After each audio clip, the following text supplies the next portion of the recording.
नमस्कार, मैं जगभूषण शर्मा। आज का हमारा जो वीडियो है, उसका जो आधार शब्द है, मैं कोई वाक्य नहीं कह रहा, आधार शब्द है जिहाद। जिहाद को हम समझना चाहेंगे। अगर हम अंग्रेज़ी में इसको समझते हैं, क्रूसेड्स लिखा गया है, वो प्लूरल हो जाता है, धर्म युद्धों की बात करता है वो। तो इस जिहाद जो है वो अरबिक वर्ड है, तो इसको जिहाद को हमने समझना है। अब जिहाद को समाप्त हुए, धर्म युद्धों को समाप्त हुए, यानी क्रूसेड्स को ख़त्म हुए लगभग 750 साल बीत गए हैं। क्योंकि हमारे जो प्रथम प्रधानमंत्री स्वर्गीय पंडित जवाहरलाल नेहरू जी, इन्होंने एक ग्रंथ लिखा था, द डिस्कवरी ऑफ इंडिया। हम कुछ संदर्भ तो इस ग्रंथ से ले रहे हैं और बाकी हम अन्य स्रोतों से, यानी चाहे वो विकिपीडिया है या दूसरे, उससे ले रहे हैं। क्योंकि हम समझना चाहते हैं कि आज जिहाद को जहाँ चाहे फिट करके अपना हमारी जो आज की राजनीति है, वहाँ हर जगह जिहाद है। लव जिहाद है, भूमि जिहाद है, वोट जिहाद है, और यहाँ तक है कि कॉन्ट्रैक्ट जिहाद है। जिसने जो चाहा हर जगह जिहाद फिट हो जाता है। ठीक है। अब जिहाद के मायने आम आदमी को कितना पता है? ठीक है जी। इसको समझने के लिए हम थोड़ी सी अब आगे बढ़ाते हैं बात, कि समझना ज़रूरी है कि जिहाद ऐसा नहीं है जैसे जहाँ चाहे उसके साथ जिहाद लगा दो और फिर आगे, क्योंकि अगर इसका विस्तार दिया तो इन जो हमारे जो हिंदूवादी सोच है, इसको बड़ी चुभन होगी। सच तो ये है। अब देखते हैं कि पंडित जवाहरलाल नेहरू जी क्या कहते हैं अपनी पुस्तक में, यानी अपने ग्रंथ में। उन्होंने कहा है कि 1095 के आसपास ये जो है जिहाद ये शुरू हुए थे और ये लगभग 250 साल तक चले। एक बात तो ये है। और दूसरा, वो अपनी पुस्तक में एक जो है ब्रिटिश के इतिहासकार और शिक्षाविद को कोट करते हैं, जीएम ट्रिलियन करके। और वो ये कहते हैं, जीएम ट्रिलियन का कहना है, वो अब आगे उल्लेख करते हैं इन धर्म युद्धों के बारे में। वो कहते हैं फौजी और धार्मिक पहलुओं के नज़रिए से ये पूर्व की ओर सामान्य आग्रह करता है, यानी वेस्टर्न और जो ईस्टर्न जो वो है उसकी बात हो रही है। तो ये पूर्व की ओर सामान्य आग्रह करता है कि यूरोप में पुनर्जागरण जो हुआ है, वो पुनर्जागरण जो शक्ति जो हुई है, शक्ति का पुनर्जागरण जो हुआ है, वो जो धर्म युद्ध है, वही उसका बुनियादी कारण था। ठीक है जी। ये एक को वहाँ पे उनका उल्लेख मिलता है, जीएम ट्रिलियन साहब, आप पढ़ सकते हैं, उसमें कोई ऐसी वो बात नहीं है। अब ये युद्ध था किसके? आगे नेहरू जी अपनी किताब में जिक्र करते हैं, दो एग्रेसिव उन्होंने रिलीजन की बात करी है, जो आक्रामक धर्म है, जिनमें उन्होंने क्रॉस एंड क्रिसेंट कहा है। क्रॉस तो आप जानते हैं कि ईसाइयों में जो क्रॉस होता है वो एक उनका धार्मिक चिन्ह है, और क्रिसेंट जो होता है ये इस्लामिक उसमें माना जाता है। तो क्रॉस एंड क्रिसेंट के बीच ये जिहाद हुए, धर्म युद्ध हुए थे। अब सवाल ये है कि जब ये तो चलो उनका एक वजह क्या थी कि जो फिलिस्तीन है उसकी राजधानी है जेरूशलम। तो वहाँ पर जो अपना पवित्र जो एक समाधि है ईसा की, और वहाँ गिरजा है, उसको इस्लाम से मतलब मुसलमानों से इस्लाम धर्म से वो छुड़वाना चाहते थे। ठीक है जी। इसको लेकर ये जिहाद हुए, धर्म युद्ध हुए। तो ये अलग अलग कालखंड में हुए हैं, 7 बार हुए हैं। और अंतिम जो जिहाद हुआ, जो धर्म युद्ध हुआ था, वो हुआ था 1272 में। आज हम 2025 में हैं, तो 750 साल आप मान के चलो, कितना जो भी आप अंदाज़ा लगा लीजिए, 13 7 20 और 5 25, लगभग 750-800 साल पहले ये जो है और ख़त्म हो चुके थे जिहाद जितने भी हैं। अब सवाल ये है कि जो 750-800 साल पहले चीज़ें समाप्त हो चुकी हैं, उसको हम फिर पुनः जिंदा कर रहे हैं, पता हमें भी है, और इसके परिणामों पर भी पूरा आगे लिखा है। उन्होंने कहा है कि वो जिहाद जो हुआ, जो धर्म, जो क्रूसेड्स जो हुए हैं, उसके पीछे अंधविश्वास और कट्टरपंथी थी। और कट्टरपंथी जब जब हुई है, जिसके दिमाग में भी आई है, उसकी अपने सोचने की शक्ति क्षीण हो जाती है। तो ये मेरे जहन में आया, क्योंकि नज़र व नज़रिया दोनों ही साफ रखने चाहिए। लेकिन अफसोस ये है कि देखिए कि भारत की आज पॉलिटी की अगर हम बात करें, राज व्यवस्था की बात करें, तो जनाब, आम आदमी की खाली जेब, कब्र खोद कर निकालो औरंगजेब। तो ये सोच जो है, ये अब क्या कहेंगे आप? तो ये इसमें अब अगर ये बात समझने वाली बात है, आम आदमी उन्होंने कहा कि धर्म युद्ध, फौज और वो दोनों लड़े। चलो यहाँ पे हम फौजी बात नहीं कर रहे। आम आदमी भारत का किससे लड़ रहा है? बेरोजगारी से लड़ रहा है। ठीक है जी। गरीबी से लड़ रहा है, स्वास्थ्य शिक्षा से लड़ रहा है, सामाजिक सौहार्द जो कम हो रहा है उससे लड़ रहा है। इतना सामाजिक बंटवारा हो रहा है, ये बड़ा खतरा पैदा हो गया। हम किधर जा रहे हैं? हर बात पे जिहाद है हमारा। वोट जिहाद है, कॉन्ट्रैक्ट जिहाद है, भूमि जिहाद है, लव जिहाद है।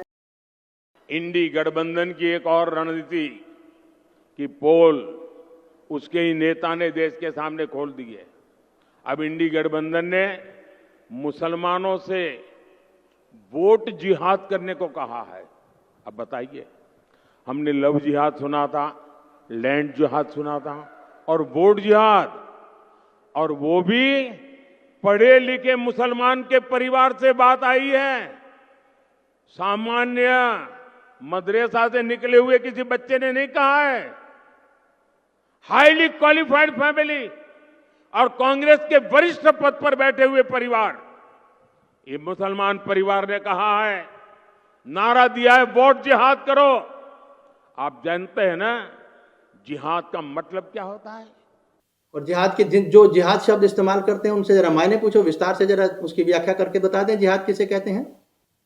तो इस करके मैं हर वीडियो में यही आपसे प्रार्थना करता आया हूँ, निवेदन करता आया हूँ कि भाई कम से कम सौहार्द के लिए सही, अपने देश के लिए, अपनी खुशहाली के लिए हमें अध्ययन करना चाहिए। नेता जो लोग हैं इनका क्या जाएगा क्या नहीं जाएगा अपने को नहीं पता, लेकिन इतना जरूर है कि खून जो है वो आम आदमी का बहेगा।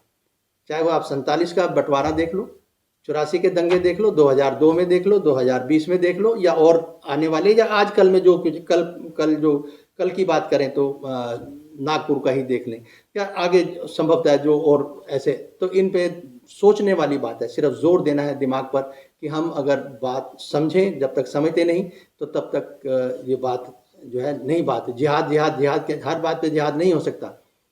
कोई कारण था वो लड़े, जो भी लड़े तो वो समाप्त होगी बातें। 750-800 साल बीत गए उस चीज़ को। देखिए, हम आम तौर पे आजकल सुनते हैं कि हिंदू धर्म, हमारा धर्म, सनातन धर्म, ये धर्म। बहुत अच्छी बात है, कर लो जिसने करना है, जैसे करना है। सनातनता को हम समझ चुके हैं। सनातनता किसे कहते हैं, शाश्वतता किसे कहते हैं, सत्य किसे कहते हैं, ये हम समझ चुके हैं। अब हम सिर्फ ये जानना चाहेंगे, अगर धर्म की ही बात कर लें तो धर्म के 10 लक्षण तो वो हमें मनुस्मृति में कहे गए हैं। ठीक है जी। उन 10 लक्षणों में पहला धर्म यह है कि सदा धैर्य रखना।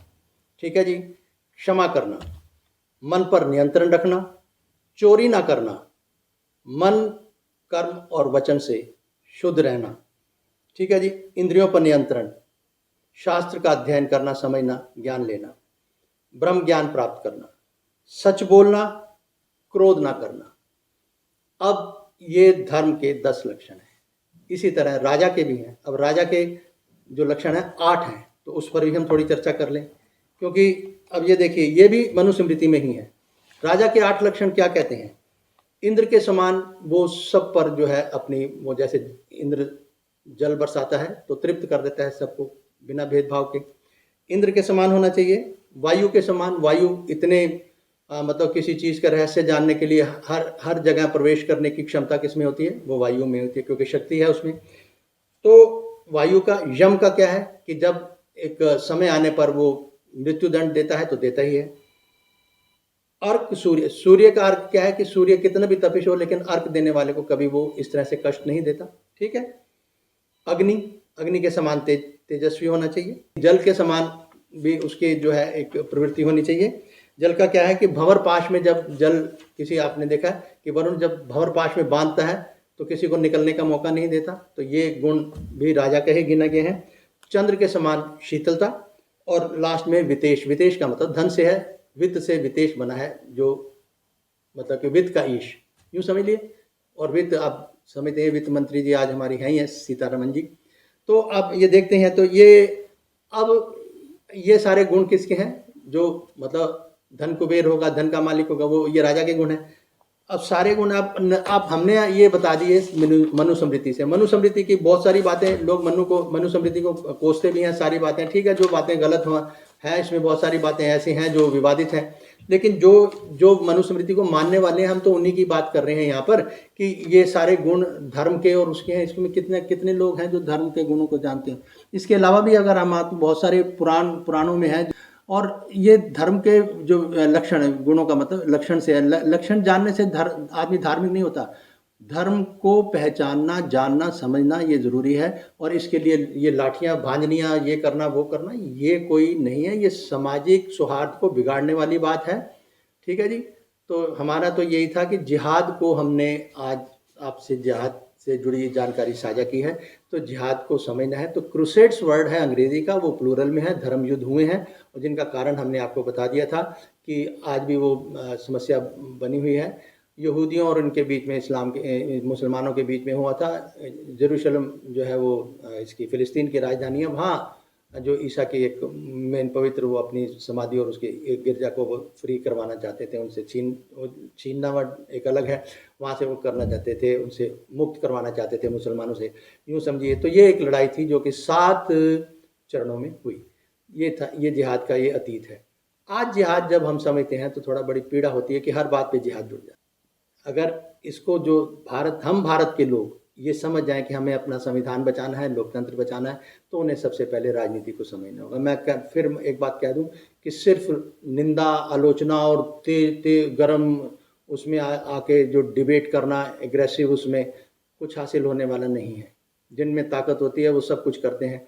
और जब अगर आपके हाथ में एक ताकत है मतदान की, इसको आप किसी तरह से एक सही अवस्था में लेके आओ, जैसा भी है। तो वो सारी सोच आपके बीच में। तो फिलहाल आज के वीडियो में इतना, फिर मिलेंगे। नमस्कार।